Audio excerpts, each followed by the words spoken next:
Ce chiffre qui nous amène à réfléchir sur notre société. En France, actuellement, plus de 113 000 personnes ont déposé un dossier de surendettement, plus de 9 000 dans le Grand Est. Pour tenter de remédier à ce mal financier chronique, des solutions existent, comme ici à Mont-sur-Meurthe, en Meurthe-et-Moselle, avec un centre social qui non seulement vient en aide aux personnes surendettées, mais éduque également les ados. Lola Colomba et Boris Kratchmar. À Mont-sur-Meurthe, le centre social est accueillant. Mais pour Chantal, il a fallu beaucoup de courage avant de réussir à pousser la porte. Depuis 2 ans, elle est suivie pour son surendettement. Chantal cumule plus de 6 000 € de crédit, avec seulement 900 € de retraite par mois pour faire face. J'ai divorcé, ça fait 15 ans, je me suis retrouvée, j'avais plus rien. Plus de maison, plus d'appartement, plus rien. Donc j'étais toujours à découvert.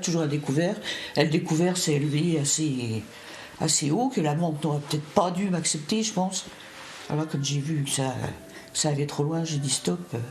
Mais ça a été dur de faire la démarche. Hein. Parce que c'est assez humiliant, je trouve. Comme Chantal, en 2022, plus de 113 000 Français ont déposé un dossier de surendettement, dont plus de 9 000 rien que dans le Grand Est. Et selon cette professionnelle, leur profil a évolué. Ce qui se remarque là ces derniers mois, c'est aussi ces profils de plus en plus jeunes, où les jeunes démarrent dans la vie active et se retrouvent vite endettés avec, pour le coup, un montage de dossier où ils sont partis pour 5 ans au fichage, quoi. Alors, le centre social mise sur la prévention. Pendant les vacances, ces ados font un peu d'éducation financière.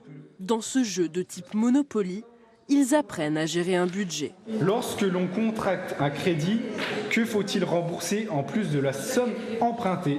À l'école, par exemple, on apprend ce qui va nous servir plus tard, mais on n'apprend pas tout ce qui est budget, tout ça.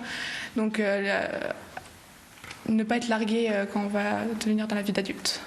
Selon la Banque de France, près de 80% des Français souhaitent que l'éducation financière soit enseignée à l'école.